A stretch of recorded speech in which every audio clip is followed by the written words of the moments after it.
அனைவருக்கும் வணக்கம்.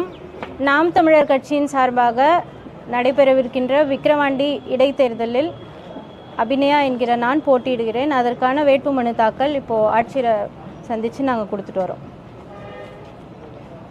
கேள்விகள் இருந்தால் கேளுங்க.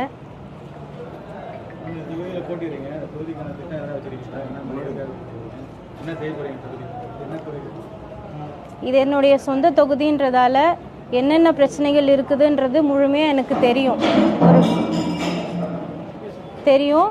விக்கிரவாண்டினாலே நந்தன் கால்வாய் திட்டம்ன்றது எல்லாருக்கும் அறிஞ்ச ஒரு விஷயம். அந்த நந்தன் கால்வாய் திட்டத்தை நம்ம முன்னின்று செயல்படுத்தி முடித்தாலே பல நூற்றுக்கணக்கான கிராமங்களுக்கு விவசாய நீர் வசதி அங்கே கொண்டு போய் சேர்க்கலாம்.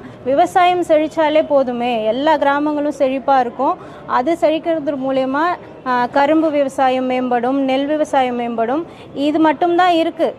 இதுக்கான தொழிற்சாலைகள் இல்லை, அதை மதிப்பு கூட்டு பண்ணுறதுக்கு தொழிற்சாலைகள் இல்லை. ஸோ அந்த தொழிற்சாலைகளையும் நாங்கள் மேம்படுத்துவோம். அப்புறம் அதுக்கு சேகரித்து வைக்கிறதுக்கான கிடங்குகளும் இந்த முழு விக்கிரவாண்டியிலும் கிடையாது. அந்த கிடங்குகளையும் நாங்கள் மேம்படுத்துவோம்.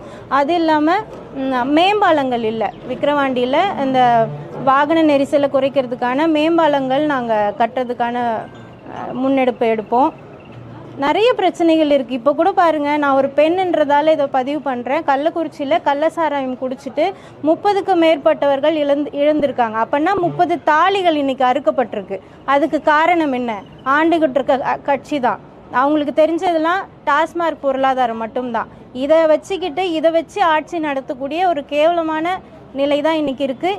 இதை ஒன்று சரி பண்ணிட்டாலே போதும். நான் இந்த விக்கிரவாண்டி சட்டமன்ற உறுப்பினராக தேர்ந்தெடுக்கக்கூடிய பட்சத்தில் மக்களோட நின்று மக்களோட கை சேர்த்து அவங்களுடைய பலத்தை என்னுடைய பலத்தையும் சேர்த்து இந்த டாஸ்மார்க்கை மூடுவேன்.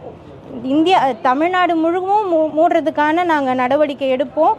உறுதியாக இந்த விக்கிரவாண்டியிலையாவது எனக்கு முன்னாடி என்னை சுற்று வட்டாரத்தில் இந்த டாஸ்மார்க்லாம் பள்ளிக்கூடங்களுக்கு அருகிலோ இல்லை மருத்துவமனைகளுக்கு அருகிலோ இல்லை நெடுஞ்சாலைகள்லையோ இருக்க டாஸ்மார்க்லாம் உறுதியாக நானே பிரச்சாரம் பண்ணி எடுத்துருவேன். பனை தொழிலாளிகள் அதிகமாக இருக்காங்க. கல் எடுக்க அனுமதி கேட்டு நீண்ட காலமாக பனை தொழிலாளர்கள் போராடி வராங்க. நீங்கள் வெற்றி பெற்று சட்டமன்ற உறுப்பினர் ஆனால் இது குறித்து சட்டமன்றத்தில் உங்களுடைய கருத்து என்னவா இருக்கும்? உறுதியாக நாங்கள் பனை தொழிலாளர்களுக்கான போராட்டமே இப்போது ஒரு 7-8 மாதங்களுக்கு முன்பு தான் நடத்தணும். விழுப்புரத்தில் பழைய பேருந்து நிலையத்தில் எல்லாருக்கும் தெரிஞ்சிருக்கும்.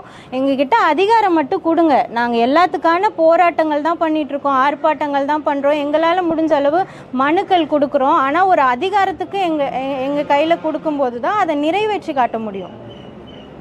தருமபுரியில் பாமக தோல்விக்கு முக்கிய காரணமாக இருக்குது உங்களோட வாக்கு தான். அதனால் விக்கிரவாண்டியும் பாமக தான் உங்களுடைய போட்டி.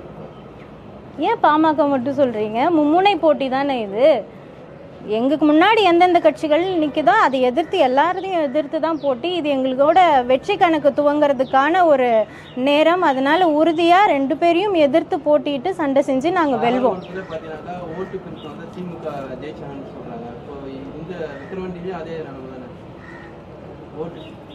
ஓட்டு பிரிப்புனால இல்லைங்க, மக்கள் மாறிக்கிட்டு இருக்காங்க. நீங்கள் அப்படி யோசிக்கணும். இப்போ நாங்கள் நிற்கிறதால ஓட்டு பிரிஞ்சிருச்சுன்றீங்க. இப்போ எதிர்கட்சிக்கு அந்த ஓட்டு போயிருக்கும் இல்லையா? அப்போ இந்த விக்கிரவாண்டி இடைத்தேர்தலில் அந்த எதிர்கட்சி ஏன் நிற்கல? ஒரு எதிர்கட்சினா அவங்களுடைய கடமை என்ன? மக்களுக்காக துணை நின்று ஆளுகின்ற கட்சியை கேள்வி கேட்கணும். அவங்க செய்யக்கூடிய திட்டங்கள் ஏதாவது மக்களுக்கு இடையூறாக இருந்ததுன்னா அதை எதிர்த்து கேள்வி கேட்கணும். அப்போ அப்படிப்பட்ட கட்சியை அப்படி இன்னைக்கு என்ன சொல்லுது? ஆளுங்கட்சியினுடைய அராஜகத்தின் காரணமாக அவங்களுடைய செயல்பாடுகள்லாம் எங்களுக்கு பிடிக்காததன் காரணமாக நாங்கள் விலகிக்கிறோம் அப்படின்னு சொல்கிறாங்க. அப்போ இப்படிப்பட்ட ஒரு கட்சிக்கு தான் அந்த ஓட்டுகள் நீங்கள் சொல்கிறீங்க இல்லையா? உங்கள் கணக்குப்படி பிரியுதுன்னு சொல்கிறீங்க ஓட்டு. அப்போ அங்கே போயிருக்கோம். அப்போ அது வீணான ஓட்டுகள் தானே. இந்த தேர்தல் மூலயமா அவங்க அதை நிரூபிச்சிட்டாங்க இல்லையா? அதனால் ஓட்டெல்லாம் பிரிக்கலை, மக்கள் மாறிக்கிட்டு இருக்காங்க. தமிழ் தேசிய அரசியலை நோக்கி அவர்கள் நகர்ந்து கொண்டு இருக்கிறார்கள் என்றது தான் அர்த்தம்.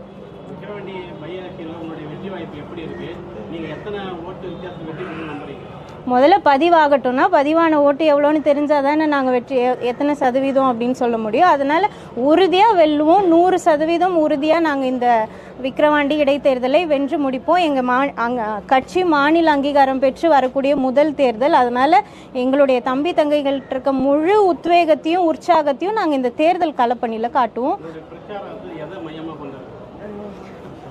மெயினாக இங்கே நிறைய விக்கிரவாண்டினாலே கிராமங்கள் தான் அதிகமாக இருக்குது. அதனால் அந்த கிராமங்கள் தோறும் இருக்கக்கூடிய மெயினான பிரச்சனைகளை வந்து நாங்கள் சொல்லி மக்களிடம் வாக்கு கேட்போம். அதுவும் இல்லாமல் எத்தனையோ சட்டமன்ற உறுப்பினர்கள் இருக்கிறாங்க, ஆளுங்கட்சியில இருந்தும் சரி, எதிர்கட்சியில இருந்தும் சரி, கூட்டணி கட்சியில இருந்தும் சரி. அப்போது இப்பயும் அதே ஒரு வேட்பாளரை, அதே ஒரு மாற்று கட்சியினை சார்ந்த ஆளுகின்ற கட்சியை சார்ந்த ஒரு வேட்பாளர் வந்தால் 10ஓடு 11 தான் ஆகும். அவங்களால எதிர்த்து ஏதாவது குரல் கொடுக்க முடியுமா? இத்தனை சட்டமன்ற உறுப்பினர்கள் கொடுக்காத குரலையா அவங்க செஞ்சு முடிக்காததையா அந்த ஒருத்தர் போய் செஞ்சுட்டு போறாரு. அந்த விஷயம் மக்கள் மனசுல நிறையவே இருக்கு. அதை நாங்கள் தூண்டி விட்டா போதும்.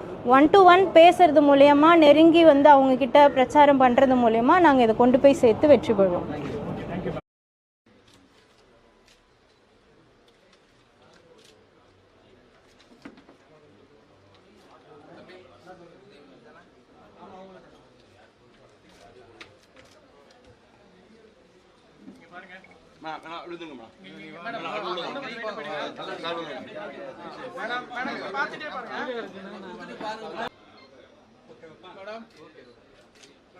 இங்க பாருங்க.